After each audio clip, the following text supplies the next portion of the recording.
I cannot. Me. I feel like I'm in the studio. That's all right. I'm sorry. Oh man, welcome everybody to the DMV Podcast. That's Rob Gordon, comedian, stand-up comedian Rob Gordon. What's up? What's going on, Rob? And we got Isa here. Hey, Isa CC in the building. Yeah. Isa, how you doing today, by the way? I'm a little upset because we're all shooting and all that good stuff, and I couldn't go home and be a girl. Oh. Okay. Yeah. By myself. Yep. Put a little concealer. Okay. Yeah. Fill in a little eyebrow. Yeah, eyebrows on fleek. They looking real fleekish. See, that's what I said. That's what I said. Fleekish eyebrow. Unless you was gonna do it the one joint, the monopod eyebrow, the unibrow jump. Sometimes you gotta just give the extra arch, a little contour. No, you look good. You look good. Yeah. You looking good over there. Lip on. Hair popping, got the lip on. Got the lip. Yeah. Lip saves. Hey, lip saves. you know what I'm saying? When you're brown skin, you ain't got to do much. Let's just say that. That's how it goes. All right. Shot, you know what I'm saying? Shot fired at the light skinned women. But when you're in a room with a woman, you got to compliment her. Gentlemen, you got to compliment her. But yeah, facts. Are you guys taking notes? Please take notes. Oh man, don't forget to follow us. Facebook.com/DMV Podcast, SoundCloud.com/DMV Podcast. And also, where are we? iTunes. We're on iTunes. Don't forget to subscribe, share, and tell a friend. Tell a friend. Tell a friend. I just wanted to jump in there because I knew that was coming. Like, tell a friend. About DMV Podcast. Tell them about the cast. The pod. Yes.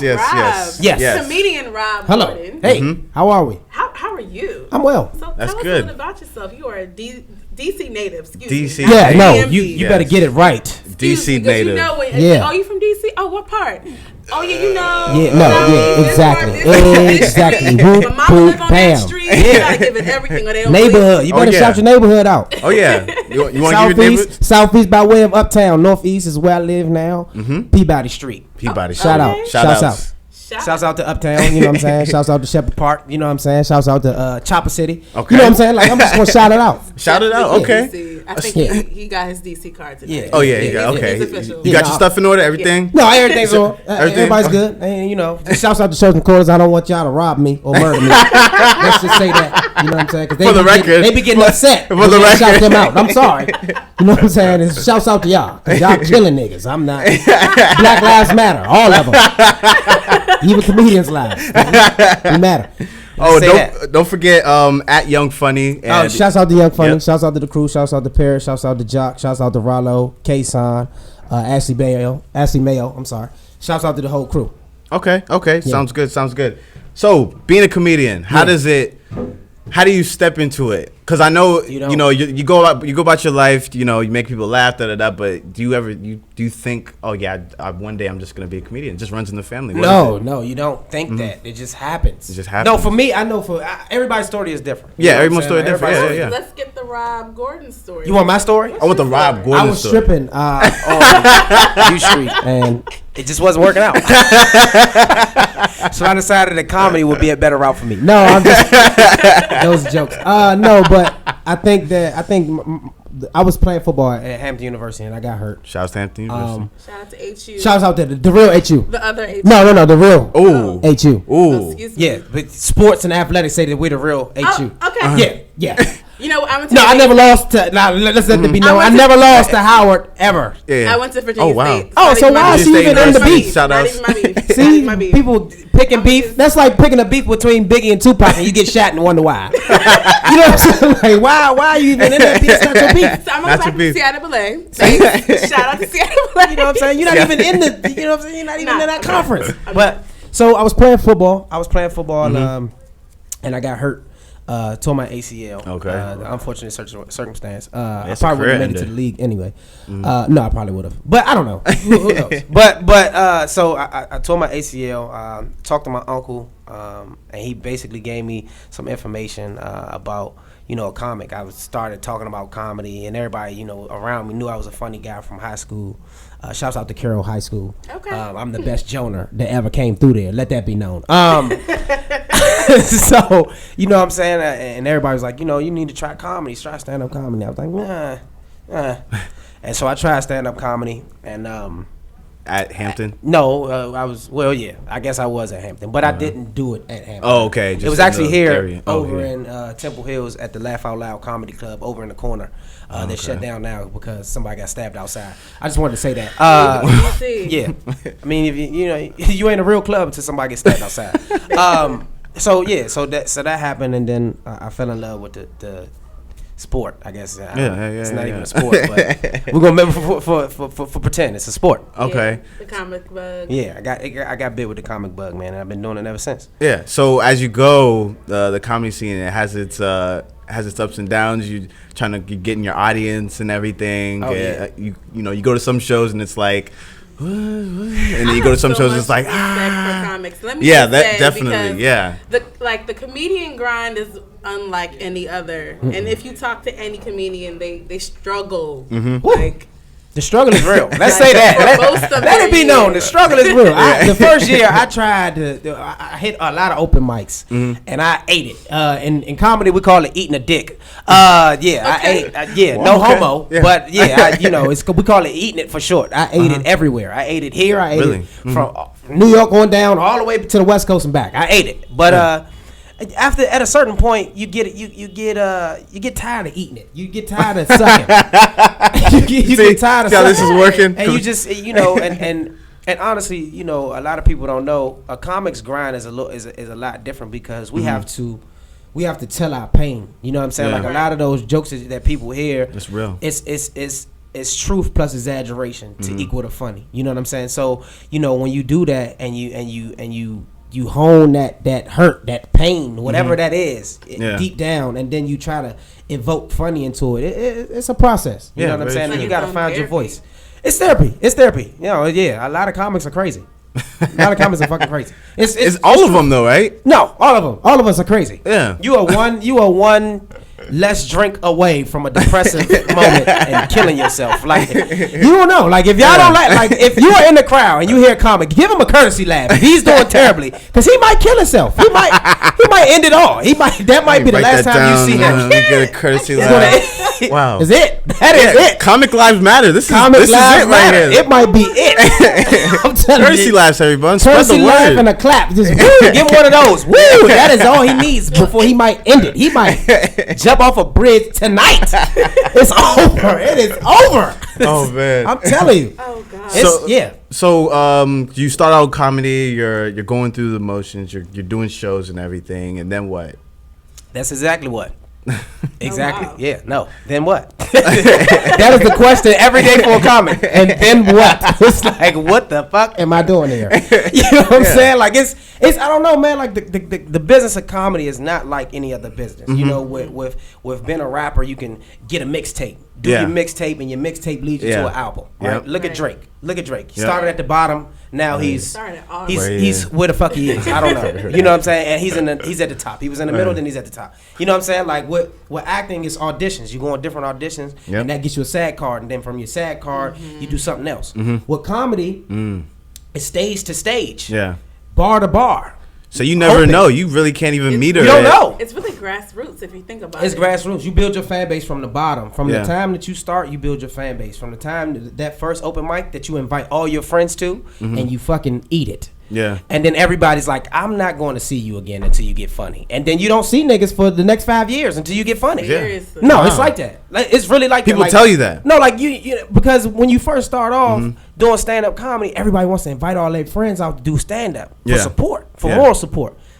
And most of them aren't ready as a stand-up comic. The first time you go up, you're gonna suck. If you don't suck, that's pretty good. But most of the time you're gonna suck. Yeah. You know what I mean? And you look back 5 years from that first sucking point, you're actually good. But at that point, you've already, you know what I'm saying, exhausted all your friends. Nobody want to come see you. They're like, nigga, you suck. We don't want to see you. You know what I'm saying? Like, did you get funny yet? You know what I'm saying? Like, do you have a real joke? You know what I mean? So it's that. So you kind of go from stage to stage to stage until you actually get funny. That's the hardest part. You know what I mean? You know, you see Kevin Hart at the pinnacle of his funny.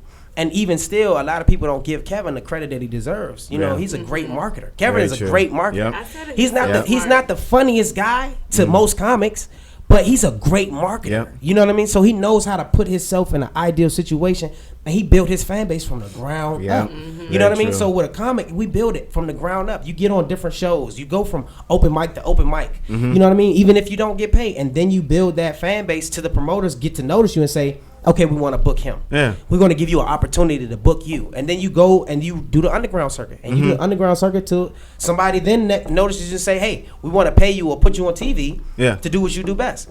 So it's just it's a constant grind, man. It's a constant no sleep, driving, you know what I'm saying, place to place. Mega bus, you know, rental cars. You know what I'm saying? For little money. You know what I mean? It's funny because Isa actually knew Kevin Hart before he was Kevin Hart. How does that work? Not even. I just was his Facebook friend.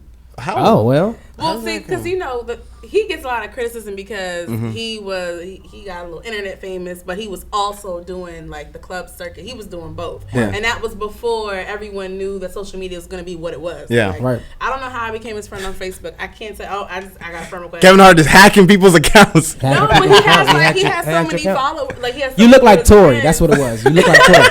You look like Tori Hart. So he was like, she looks like Tori. I like to cheat on Tori with women that look like Tori. So I'm gonna follow her. This what happened. He would just do these little videos, like the little YouTube, but it would be like on your phone, and it was funny. And then so everybody was watching. I see all of his views popping up, and then Instagram popped up. Then that's another tool a lot of people are using for that. And it's like a lot of older comics are mad, but it's like you can't be mad at the hustle because you don't know how to hop on. No, get an iPhone. A lot of older comics are mad. Social media has it's changed the game of comedy. Okay. Because what you have is the King Batches of the world, the Day Storms of the world, the King Karans of the world, even the Rob Gordons of the world. You know what I'm saying? Shouts out to me. Shouts out to me. So you have us, and we're the next generation. But we have to be good at both, or we have to be good at one. See, they had to be good at everything. Older comics had to be stand-up comics. They had to be actors. They had to be their own business people. They had to be all of these different things. So when social media comes out and you have a King Batch who's only good at what Batch does, which is internet shit. You know what I'm saying? Like Batch is good at what Batch does. Internet. He's the king of the internet. And he doesn't have to be good at stand-up because we don't live in a society where funny people don't quantify stand-up comedy or being funny with a microphone in your hand. They don't. We just want to look at something and laugh. Right now, 15 seconds, laugh. 6 seconds, laugh. I'm done. I'm putting the shit down. I'm going about my day. People don't want to pay to go to see a comedy show anymore. It's kind of a sense of it's a lost art. Unless you have a big name and you've been in the movies, like where have we seen you? It's like nigga on U Street. I'm here. I'm at the Boulevard at the Cap Center. You saw me here. You know what I'm saying? Like why can't you see that I'm trying to get to that Kevin Hart level and patronize me to trying to get to that point and be my fan. Be my fan while I'm local. Be my fan while I'm DMV, SoundCloud, Blog Space, whatever, before we get to Breakfast Club level. You know what I'm saying? Like, don't support me when I'm there. Support me before I get there. You know what I mean? And that's the problem with our people, black people.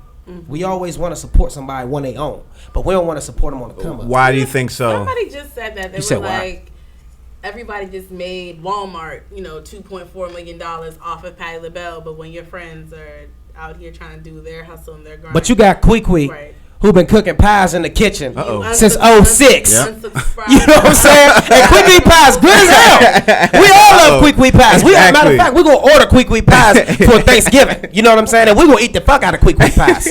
But Patty dropped some pies. And Kwee business down, you know what I'm saying? She down. That's a sad story. And she's down. Though Patty's pie wasn't even because of. Don't get me wrong, because Patti LaBelle can cook. She's had a cook. Patty don't make them damn pies. No, but it's her recipe. I'll give her that. She's had fuck that. Kwee got a good ass recipe too. Out for some years, but I'm saying.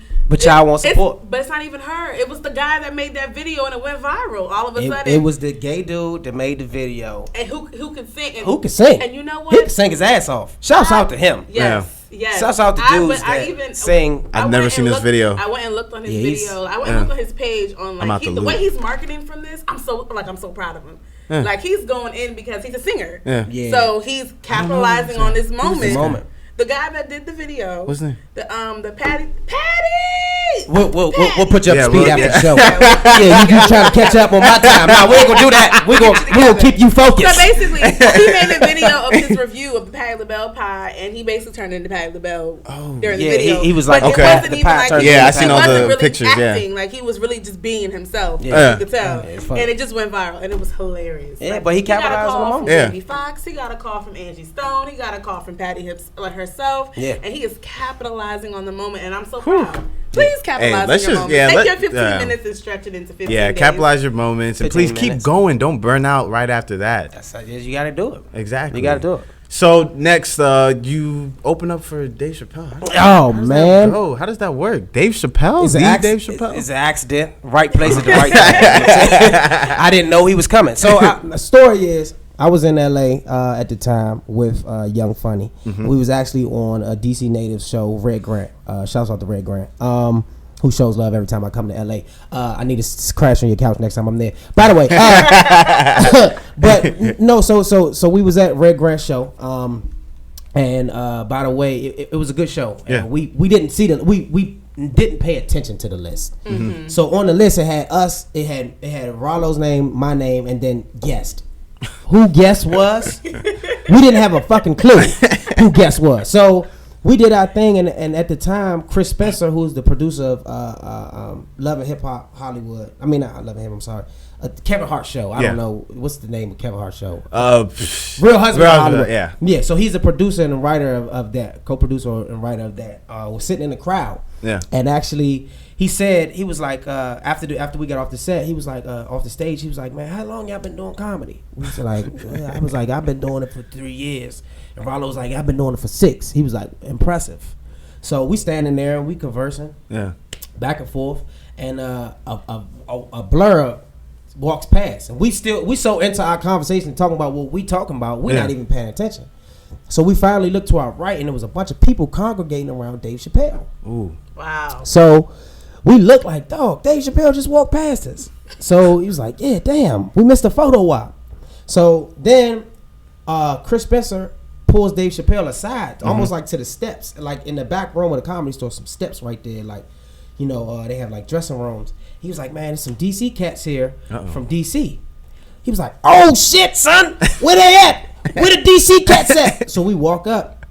He like, yeah, that's us. He was like, y'all from DC, son? We was like, yeah. He was like, shit, nigga, photo op. You know what I'm saying? So we take the and this picture. Is how he sounds. This is literally like, oh shit, son, photo op. So we take the picture and we have a photo op with Dave Chappelle. So this was Dave Chappelle's idea to take the picture. So we take the picture. He was like, I heard you niggas killed the stage, son, in front of me, son. Thank you for opening up, son. And we was like, yeah, you know what I'm saying? Like, thank you. You know what I'm saying? For the opportunity. So we took that picture and it went viral. Like, it went Comedy Hype to all of the, like, comedy sites. And it was like, you know, Young Funnies gets the hometown stamp of approval from Dave Chappelle. So it's pretty dope. Yeah. So Young Funny, how does that start? So basically it started with a car ride. It's a funny story. So it started. How all stories start. Yeah, all stories. So it started with a car ride. So me and my buddy, my right hand man, one of my right hand men is Jock. So at the time we were riding in the car, and we had just came from an open mic. By the way, I don't remember where it was. So we were leaving the open mic, and my manager had just passed away. Oh wow! So shouts out to Kevin Reed. So manager had just passed away. And we were talking, and the name Kevin Reed came up in the conversation. I was like, that was your manager too? He was like, yeah. I was like, whoa. You know what I'm saying? Connection. Yeah. So at that point, I was like, so what are you doing for shows? Like, I'm not getting booked. He was like, well, I got a venue out in LA. Let's do a show. I'm like, all right, cool. Book the venue. I'm going to get the comics. So he grabbed Rollo Boykins from Howard. And I grabbed at the time another comedian. I grabbed who I was rolling with. So we did the show, and the show was called Young, Black, and Funny. I was like, we don't need to tell the people we black and funny. We're already black. You know what I'm saying? Like that, and then we got our pictures on the flyer. We know we're black. Like, they don't need to, you know what I'm saying? Like, that's stupid. Why are we putting black on the flyer? So we changed it to Young Funny. Yeah. So I was like, okay, all right, YOUNG is such a typical spelling. Like, we're from DC. Like, we're DC based. Like, let's put 2 U's in there. Let's mix it up a little bit. Why? Yeah, we put this old school DC Young in there. So we put this Young in there, and the Young Funny was born. So we had a crew. It was 5 of us to start off. 2 of the members dropped off for creative differences, and then the 3 of us stayed. So we kept throwing shows. Jock went off and Ben Jock just always, we can't ever find Jock or wherever the hell he is. And so me and Rollo kept rocking. And then Jock finally came back, and then we added 2 females to the crew. Oh, okay. Ashley Mayo and Paris Sachet. DC also? Yeah, DC, very much DC. Yeah. And then on top of that, so we added another person, Kason Wilson. So then the crew was locked. This is like we got the squad. This is the team. You know what I'm saying? Like we got the 5 plus the 6 man. Okay. Like we rocking. You know what I mean? Who wants some? You know what I mean? So whoever the 6 man is, don't speak up. Yeah. No. I mean 6 man in the sense like somebody got to come off the bench. You know what I'm saying? In basketball, you can't play with 6 players. If we could, we would. But you know, we got our 5 plus the 6. Mm-hmm. So you know, we started rocking. We started doing shows. We had a once a month in LA. We had a couple shows here. We had some stuff going on in New York, and it was just it's still growing. And you know what I mean. And it's just a great situation to be around some young comics, because in the comedy business, man, like nobody sticks together. Nobody gives. Wow. This is a business of dog eat dog. You get on that stage by yourself. Yeah. You are an individual, unless you have a team, a manager, a PR, a publicist. Those different things, your team, your videographer, whatever, that's your team. But outside of that, or your joke writer, you know what I mean? Like that's you. It's all you, baby boy. Wow. Do your thing. But for us to come together as young comics and have a crew and have a clique, it's just different, because it's just that don't exist. You don't see Mike Epps rolling with a crew. Kevin Hart rolls with a crew, the Plastic Cup Boys, but it's only like 3 of them. It's only 2 of them. That's it's Naeem, Spank, and Henry or Harry Welsh or whoever the other person is. But that I mean, it's like it's small. It's like small. Comedy is not the business of team. Team. It's not a team based business. It's an individual sport. You know what I mean? So we can see more of you guys in the DC area. Now you gonna see us everywhere. Oh, okay. I'm trying to go, because I like appreciate a good comedy show. Like I appreciate it. It's a great way to go out and just enjoy a good night and laugh. You know, never sit in the front row, or no, sit in the front row. No, we don't. It's not there no more. See me. When I'm hosting or if I'm on the mic, I'm gonna get you in if you're in the back. Gotcha. I'm gonna get you if you're in the back, because you thought you was being slick sitting in the back. No, but I'm gonna fire that ass up. You know what I'm saying? Because people just want to sit in the back for what? So where can we find you for a show? First of all, where are the comedian hotspots? Like that is true in DC. If we want to go, besides everyone knows about DC. Everybody knows about the DC Improv. Mm-hmm. So besides that, when I want to get a real good DC comedian experience, where can I go? The open mic circuit is very popular. You got Jackpot on Mondays, which is actually right down here over by the Verizon Center. Okay. That's pretty much a popping spot. You got Pier every 3rd Wednesday. My boy hosts that, Rollo Boykins. Shouts out to Rollo. Then you have a couple other open mics. It's Open Mic DC, I think, is the actually website where you can go. You can find everything. Okay. Yeah, so it's mics going on. I mean, it's comedy going on every night in the city. Really? Sunday included. Arlington Draft House on Sundays. Okay. You know what I'm saying? It's only like $5. Arlington. Oh, that's close. I mean, it's not that far. It's right across the bridge. That is close. And fellas, remember, if you want to get in your girlfriend's pants, the easiest way is to make her laugh. Because her mouth is already open. So. It happens. I mean, hey, her mouth's already open, so she already got the juices flowing, everything salivating. These are the steps. Take notes, people. These are the steps. Alcohol and laughter. Yeah, it's a natural aphrodisiac. Well, yeah. Okay. Yeah, it happens. And it's a cheap way too. Cheap. Cheap. Probably cheaper than Netflix and chill. Netflix and chill is way cheaper. $15. And that's full book show. So, open mics are free. Open mics are free. Support live comedy. Open mics are free. So, it's free. Free. I'll say that again. Open mics are free. You can find me on social media at OMG. It's Rob Gordon. On Facebook, Rob Gordon. Online at Rob Gordon Online.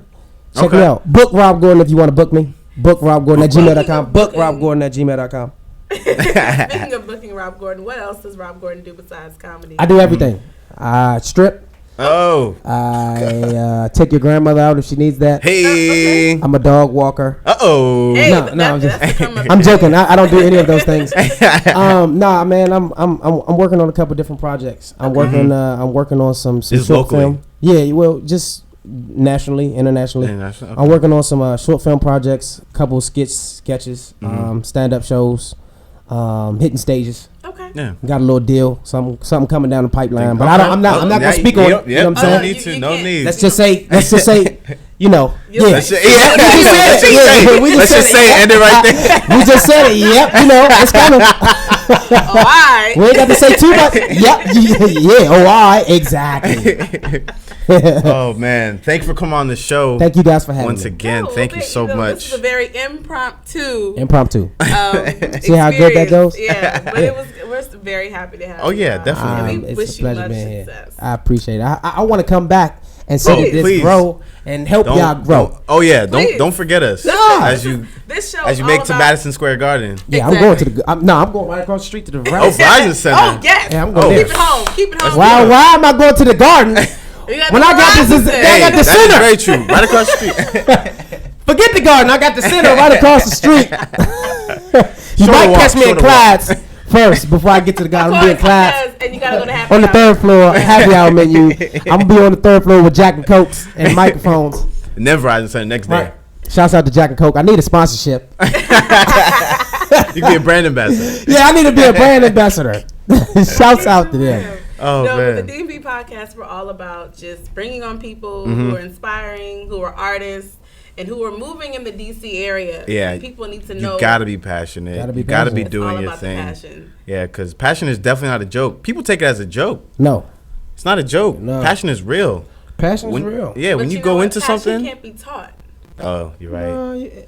Can it? No, I don't think passion can be taught. I think it's something that it can grow, but it has to start with you at some point. Okay. Yeah, that is true. Starts with you. Some type of motivation, but. Yeah. You first of all, it has to start with the skill set, whatever that skill set is. You have to You have to find your skill set that you like to do. And then the passion and the drive comes. Yep. You know what I mean? Because if you think about whatever that is, it's going to drive you to continue to do it even when you don't want to. Right. Because it's days that I wake up and I'm like, I'm not funny today. I don't feel funny today. You know what I'm saying? But I got to go on stage and make people laugh. Or I'm sick. You know what I'm saying? I feel like shit. And I got to go make y'all motherfuckers laugh. You know what I'm saying? So you have that, and the passion turns into compassion, and once that compassion turns into drive, and then once you have that drive, then you use that vehicle and you take it to the next level. There's the formula. Wow. Oh, wow. You like that? We did not see that coming. You like that? We did not see that coming. Behind that